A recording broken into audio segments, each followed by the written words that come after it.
Bonjour à tous et bienvenue sur la pâte de Dom. Pour la dernière vidéo de l'année, j'ai décidé de m'attaquer à du très lourd, la bûche tatin du chef Nicolas Boussin. Certes, c'est un dessert qui impressionne, mais ne vous laissez pas intimider par la technique. Mon objectif aujourd'hui, c'est de vous transmettre tous ces secrets pour la réussir à coup sûr. Alors passons tout de suite à la recette. Pour commencer cette recette de bûche tatin, nous allons d'abord préparer les 2 masses gélatine dont nous aurons besoin. C'est une étape cruciale pour la texture de vos entremets. Pour réaliser une masse gélatine, la règle de base est simple. On hydrate la gélatine avec 6 fois son poids en eau. C'est le ratio que vous retrouverez dans la quasi-totalité de vos recettes. Mélangez bien pour que toute la gélatine soit en contact avec l'eau, puis laissez-la tranquillement s'hydrater au réfrigérateur. Elle a besoin de temps pour se gorger de liquide. Nous allons répéter l'opération avec une quantité plus importante, mais cette fois-ci nous allons utiliser du jus de pomme à la place de l'eau.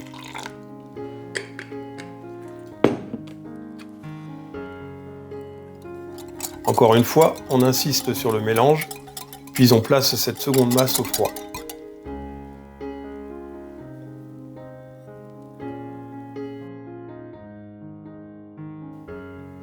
La gélatine est prête quand il n'y a plus de liquide visible. Elle forme alors une sorte de pâte granuleuse, un peu comme une crème qui aurait grainé. À ce moment-là, on va pouvoir la faire fondre. Attention, on la passe au micro-ondes juste le temps nécessaire pour qu'elle devienne parfaitement liquide, sans jamais dépasser les 40 degrés. Comme vous le voyez, la mienne a besoin d'un petit passage supplémentaire.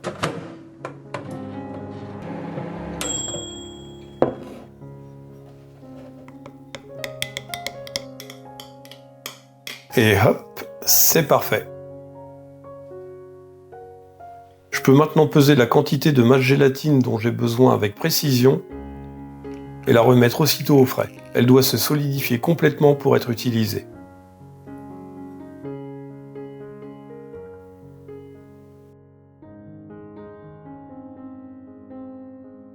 Je fais exactement la même chose avec la petite quantité de gélatine, celle qui servira à ma crème au mascarpone.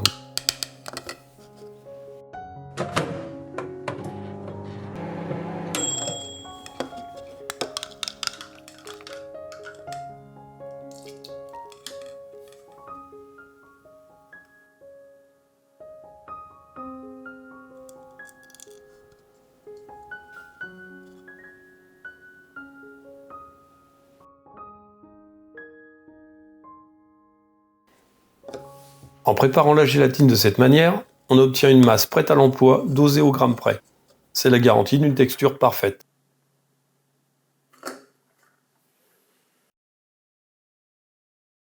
Maintenant que nos masses gélatine sont prêtes, nous allons nous attaquer à la crème au mascarpone. Comme je ne le répéterai jamais assez, en pâtisserie, l'organisation est la clé. Il est primordial de peser tous vos ingrédients avant de commencer une recette.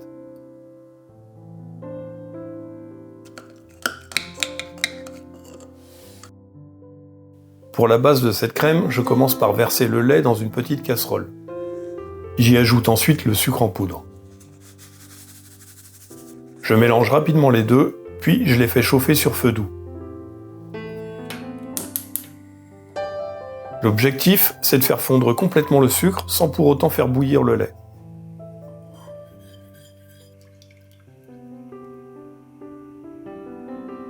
Dès que vous apercevez un léger frémissement sur les bords, on retire immédiatement la casserole du feu.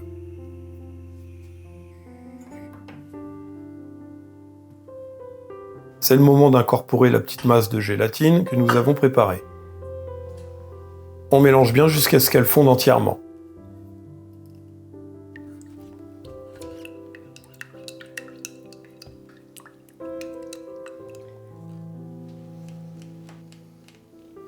J'ajoute ensuite le mascarpone. Diluez-le du mieux que vous pouvez dans ce mélange chaud. Si quelques petits morceaux persistent à ce stade, ne vous inquiétez pas, ce n'est absolument pas grave.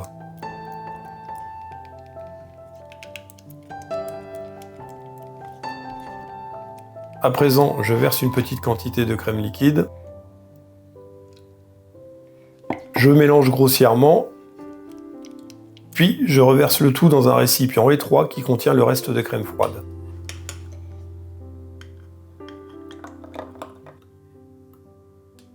Nous allons maintenant rendre cette crème parfaitement lisse. Je plonge délicatement mon mixeur plongeant afin de m'assurer de ne pas rentrer d'air et je mixe jusqu'à obtenir une crème parfaitement homogène.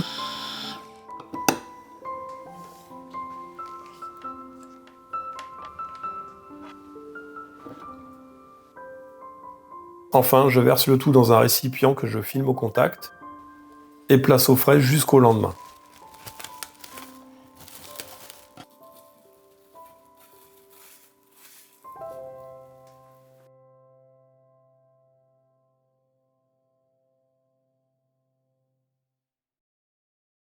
Nous passons maintenant à la réalisation du biscuit Joconde, un biscuit léger et souple, idéal pour notre bûche roulée. Commençons par faire fondre notre beurre. Dans la cuve d'un robot cuiseur ou d'un simple mixeur si vous n'en avez pas, versez les œufs entiers, le sucre glace, la poudre d'amande, puis le beurre fondu.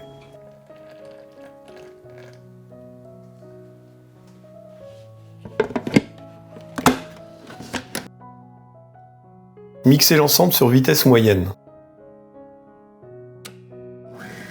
L'idéal, si vous avez un robot cuiseur, c'est de réaliser ce mélange en maintenant la température entre 35 et 40 degrés. Cela nous permettra d'obtenir une mie très souple et aérienne. Pendant que l'appareil mélange, je vais monter mes blancs en neige.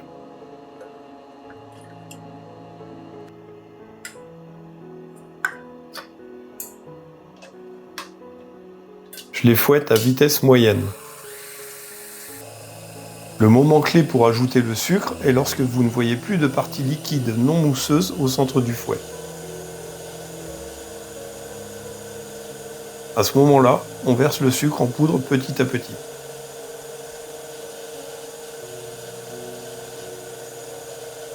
Sur les dernières secondes, j'augmente la vitesse pour bien les serrer. J'arrête de fouetter dès que les blancs sont bien fermes, mais qu'ils restent souples à la fois. Vous devez ainsi obtenir un beau bec d'oiseau. Je peux maintenant arrêter de mixer le premier appareil.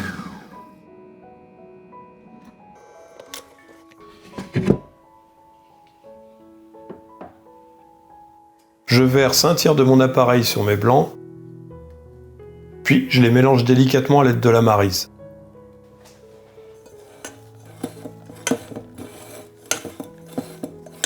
Une fois que l'appareil est homogène, je répète l'opération avec le tiers suivant, et ainsi de suite.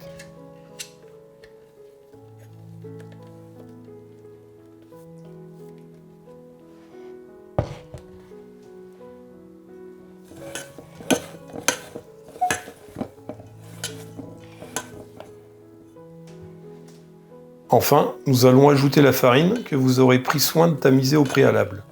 On l'incorpore petit à petit, toujours en mélangeant délicatement. C'est le secret d'un biscuit aéré, on veut absolument conserver le volume des blancs en neige.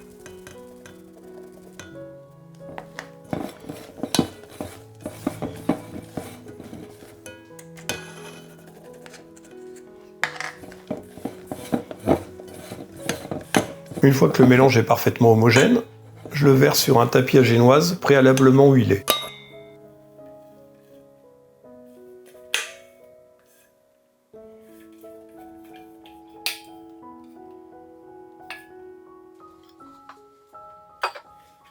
J'étale la pâte de manière uniforme.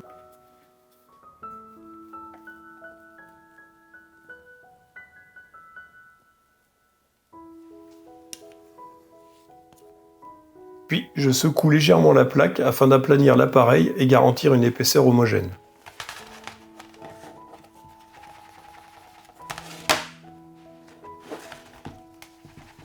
Et c'est parti pour la cuisson. La durée dépendra de votre four, il faut donc surveiller attentivement. Le biscuit sera parfait lorsqu'il aura une belle couleur dorée, qu'il ne collera plus au doigt et surtout quand il reprendra sa forme lorsque vous appuyez légèrement dessus.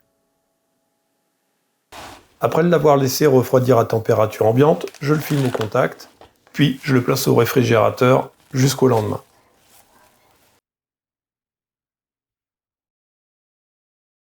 Attaquons-nous maintenant à l'insert de notre bûche, qui sera réalisé avec la crème au mascarpone. Pour cela, vous aurez besoin d'une feuille rhodoïde, d'un tube PVC avec un diamètre intérieur de 35 mm et d'un rouleau adhésif. Enroulez la feuille rhodoïde le plus serré possible.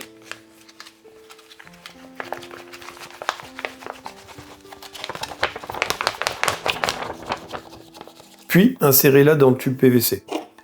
Faites attention à ne pas relâcher la pression trop tôt comme je viens de le faire, car cela complique l'insertion. J'égalise les bords pour obtenir un cylindre parfait. Puis je scotche la feuille tous les 2 à 3 cm. Cela l'empêchera de se dérouler et garantira sa forme cylindrique pendant le remplissage.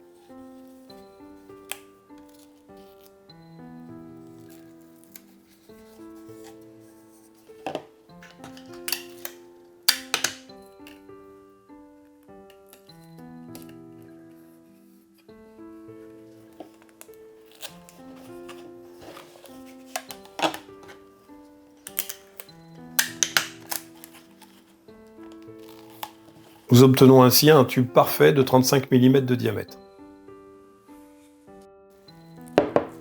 Après son passage au réfrigérateur, la crème au mascarpone est devenue gélatineuse.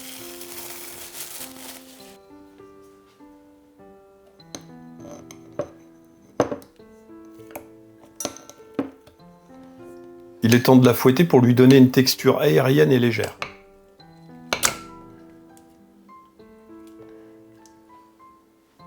Attention, une astuce. Je veille à conserver environ un tiers de ma crème non montée pour une utilisation ultérieure. Je monte ma crème sur vitesse moyenne jusqu'à ce qu'elle se tienne bien tout en gardant une certaine souplesse.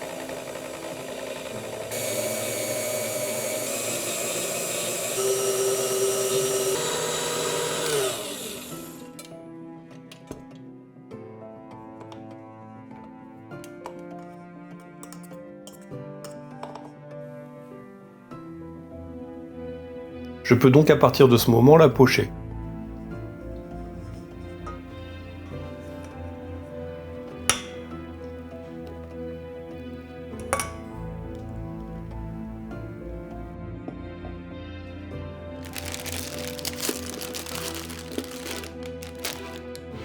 Pour éviter au maximum les bulles d'air, j'aplatis la crème sur mon plan de travail.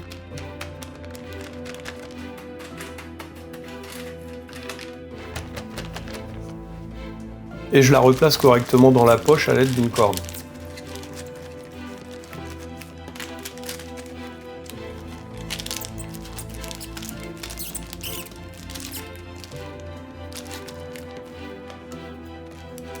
J'effectue une ouverture assez large et je pousse ma crème au maximum.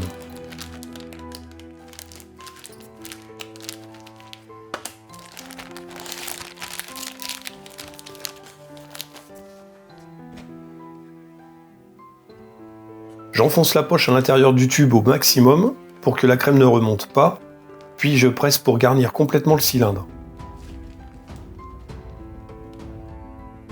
Je m'assure que la crème ressorte des deux côtés.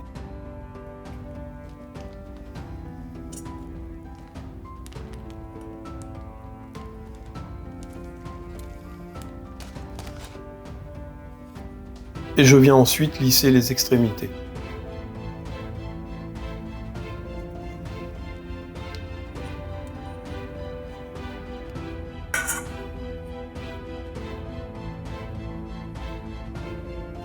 Voilà, notre insert est prêt. Il peut partir au congélateur jusqu'à ce qu'il soit complètement congelé. Si vous souhaitez garantir que votre tube reste parfaitement cylindrique pendant la congélation, vous pouvez le laisser à l'intérieur du tube PVC rigide, mais cela reste totalement facultatif.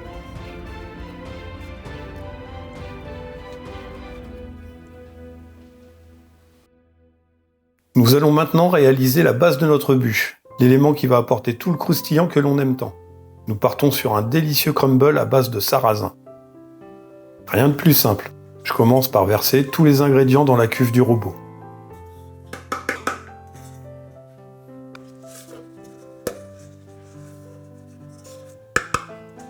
Petite précision, le beurre doit être assez mou pour faciliter le mélange. À l'aide de la feuille du robot, je commence sur vitesse lente, puis j'augmente progressivement. Cela évite d'avoir de la farine partout.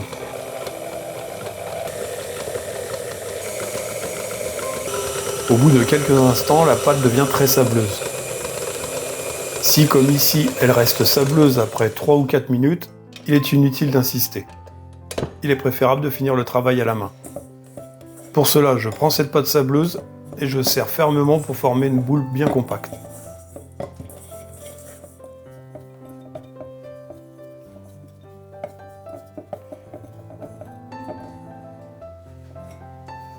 Je m'assure qu'elle soit bien ferme. Puis je la place au congélateur le temps qu'elle durcisse suffisamment. Une fois bien dure, je peux la râper pour former de jolis et gros copeaux. C'est ce qui donnera une belle texture après cuisson. Si vous n'avez pas de râpe, vous pouvez aussi l'étaler très finement sur 1 mm d'épaisseur sans la congeler au préalable.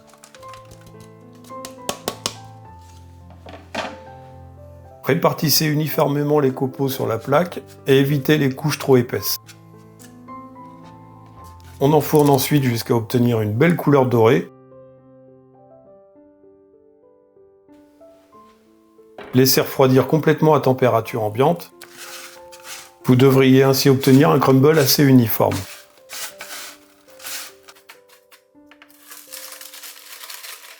Pour la suite de notre recette, nous aurons besoin d'environ 50 g de ce crumble.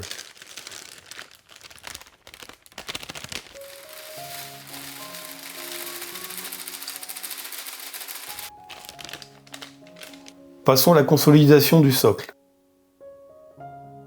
J'ajoute du beurre de cacao dans mon chocolat, cela a pour but de le consolider davantage et de garantir un socle qui se tiendra parfaitement à une température ambiante.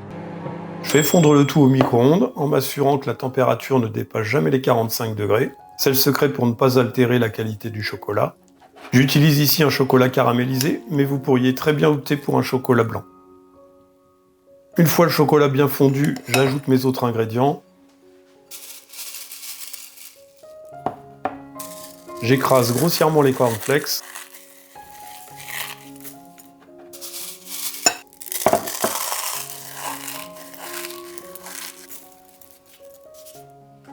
Puis j'ajoute mon crumble et une belle pincée de fleur de sel pour exaucer le goût caramélisé.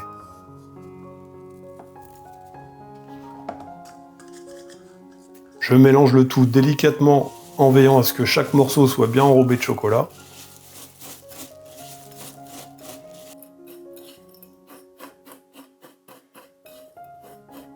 Je verse ensuite cette préparation sur un tapis en silicone dans un cadre de 25 par 8 cm, sur une épaisseur d'1 cm.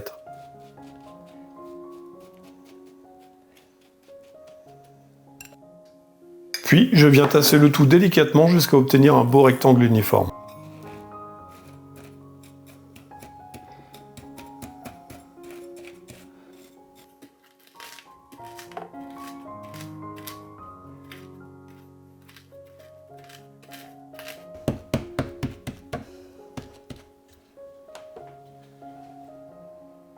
J'enlève le cadre.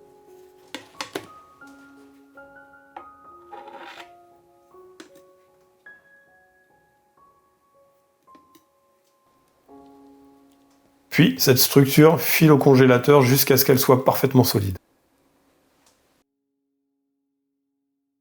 Nous attaquons maintenant le cœur de la recette, les pommes. Commencez par éplucher 6 à 7 pommes, puis coupez-les en quartiers.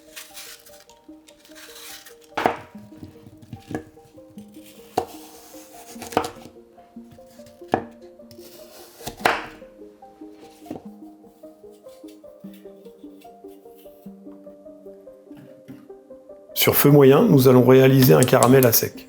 Pour cela, munissez-vous d'une grande casserole, ou encore mieux d'une cocotte pour avoir une plus grande surface de chauffe. Je tapisse le fond de la cocotte avec une première fine couche de sucre que je laisse fondre tout doucement. Je fais partie de ceux qui n'utilisent pas d'ustensiles pour mélanger le sucre. Je préfère le répartir en secouant la cocotte de temps en temps.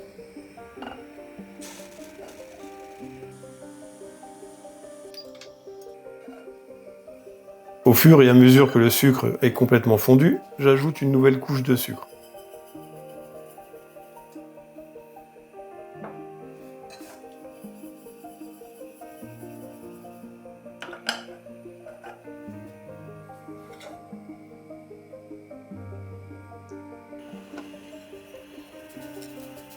Juste après avoir ajouté la dernière portion de sucre, je mets mon jus de pomme à réchauffer au micro-ondes. Il est important qu'il soit chaud pour l'étape suivante. C'est seulement à la toute fin que je m'autorise à mélanger le caramel à l'aide d'un ustensile.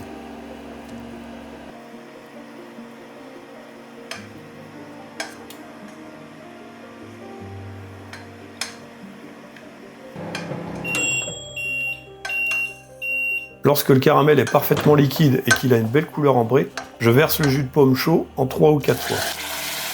C'est ce que nous appelons le déglaçage. Attention aux projections à ce moment-là.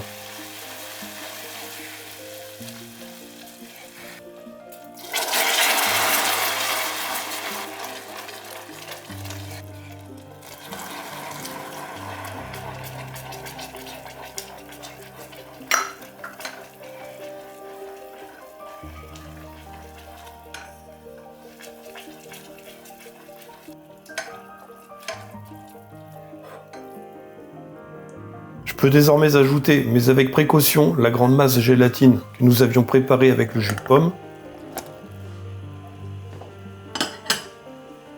Je remue jusqu'à ce qu'elle soit complètement fondue.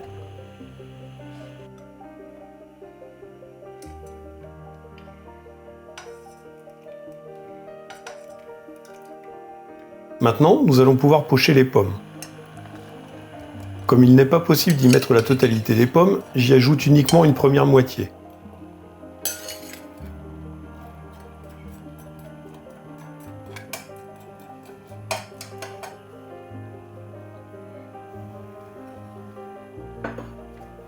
Je mélange régulièrement pour m'assurer qu'elles cuisent uniformément.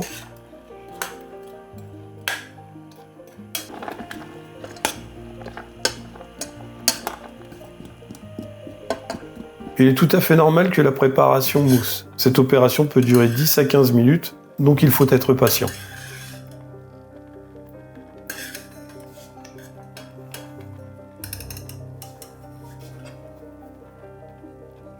Dès que les pommes sont tendres à cœur, vous pouvez arrêter la cuisson.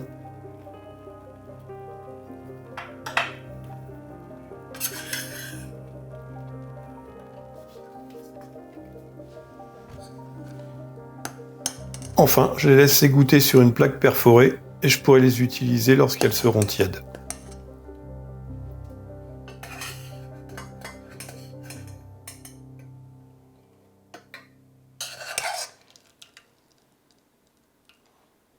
Nous allons ensuite continuer de pocher les pommes restantes avec le sirop qu'il nous reste dans la cocotte.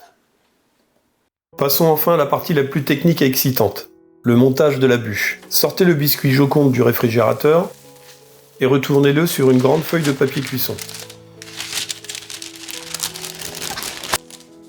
Le démoulage devrait se faire sans problème.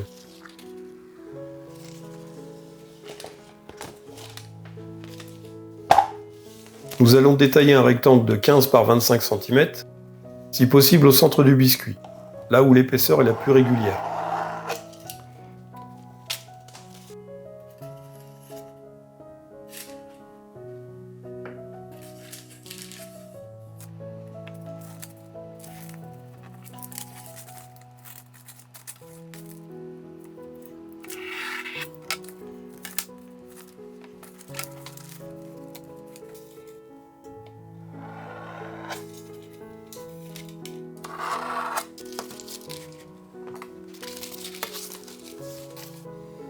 Comme vous le voyez, ce biscuit est très souple. Il peut se tordre facilement sans se casser, ce qui est parfait pour une bûche roulée. Retournez le biscuit pour y déposer une fine couche de crème. Avec la crème restante que vous aurez détendue au fouet au dernier moment, appliquez une fine couche et étalez-la uniformément sur toute la surface.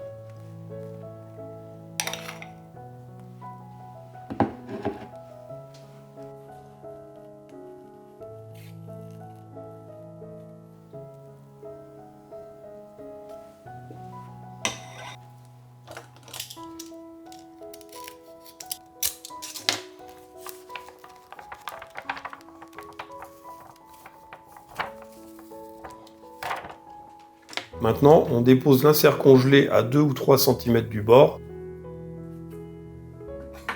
Aidez-vous de la pointe d'un couteau pour soulever le coin du biscuit, puis collez-le au cylindre et enroulez fermement.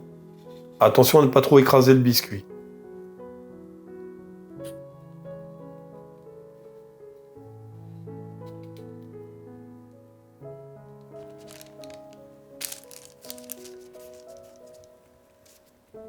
Il est fort probable que vous ne puissiez pas refermer le biscuit bord à bord du premier coup. Pas de panique. Pressez simplement sur la partie qui se touche, cela va créer une démarcation nette. Il ne vous reste plus qu'à découper l'excédent de pâte en suivant cette ligne.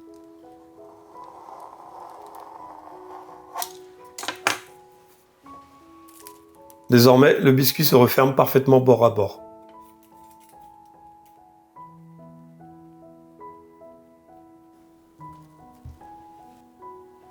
Je consolide le tout en l'enroulant fermement dans le papier cuisson et je le place au congélateur.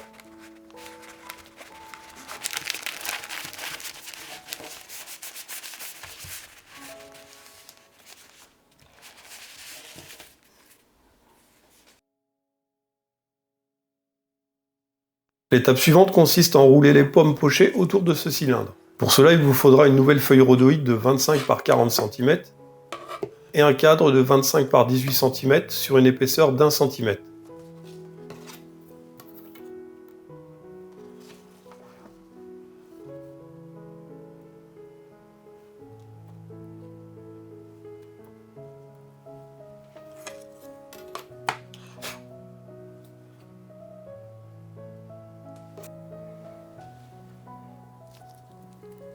Je dépose mes quartiers de pommes bien serrés les uns contre les autres. Attention, ne les superposez pas.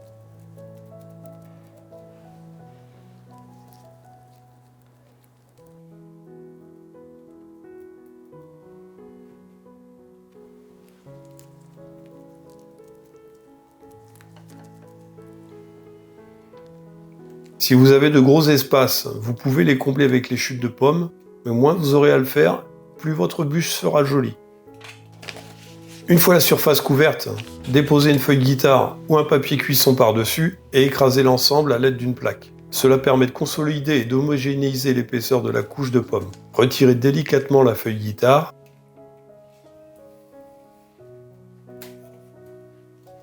Je repositionne mon cadre si besoin et je retire les règles.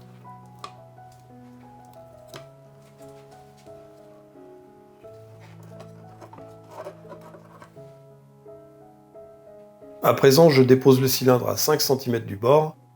À l'aide de la pointe d'un couteau, je soulève l'angle de la feuille rhodoïde et j'enroule les pommes autour du cylindre.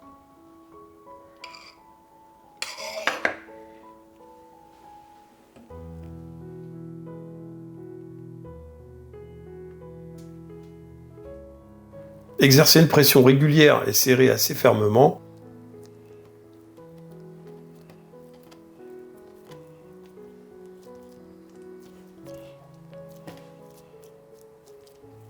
Vérifiez que la couche de pomme se referme correctement bord à bord.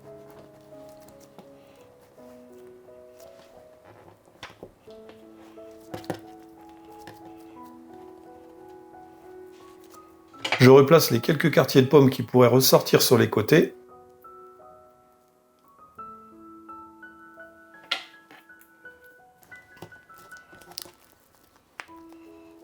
Enfin, je consolide le tout en scotchant fermement le rhodoïde. Pour cette méthode qui vous permet de réaliser une bûche de la longueur souhaitée, il faudra la laisser reposer sur la partie la moins esthétique, c'est-à-dire au niveau du raccord. Un conseil bonus, si vous préférez une bûche parfaitement ronde, vous pouvez la placer dans un moule à bûche, mais cette fois avec le côté le moins joli sur le dessus. L'inconvénient est que vous êtes limité par la taille du moule. Il ne vous reste plus qu'à la congeler pour la prise finale.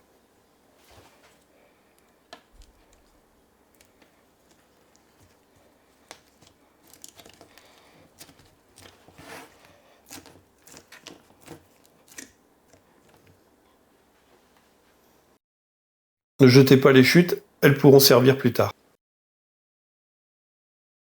Nous voilà enfin sur la partie finale, la finition.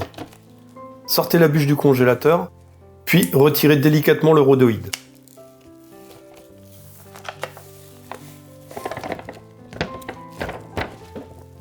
Et comme vous pouvez le constater, c'est bien collé.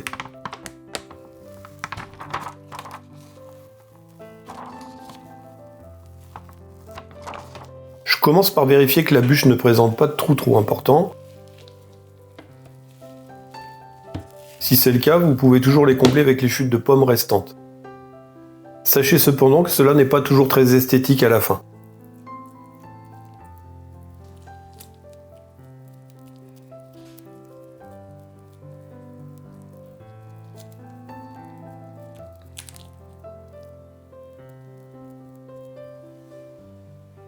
Ensuite, pour éviter que la bûche ne roule sur la présentation, je repère le côté le moins joli. À l'aide d'un économe ou d'un couteau bien aiguisé, j'enlève un peu de matière pour créer une partie plate stable.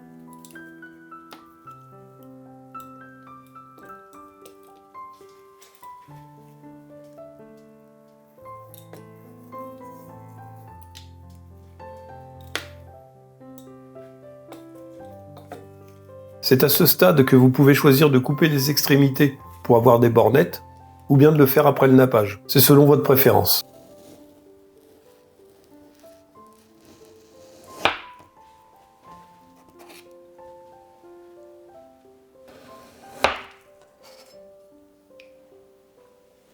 Je la replace au congélateur, le temps de préparer la suite.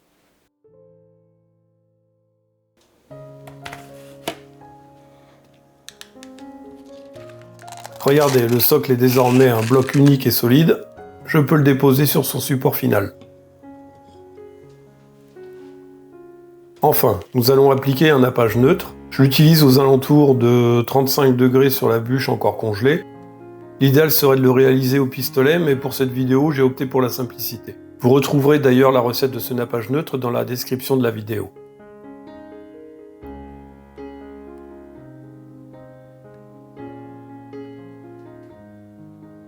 Je m'assure que toute la surface est bien recouverte. Si je constate qu'il en manque un peu ou qu'il y a des petites coulures, je peux toujours m'aider d'un pinceau.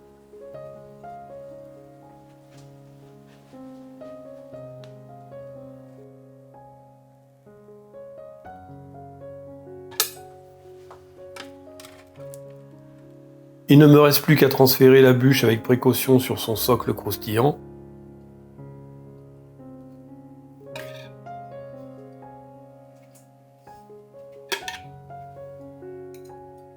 Pour la décoration, j'utilise de la crème mascarpone que j'ai congelée dans un moule en forme de quenelle, ainsi qu'une gousse de vanille que j'ai déjà utilisée et fait sécher.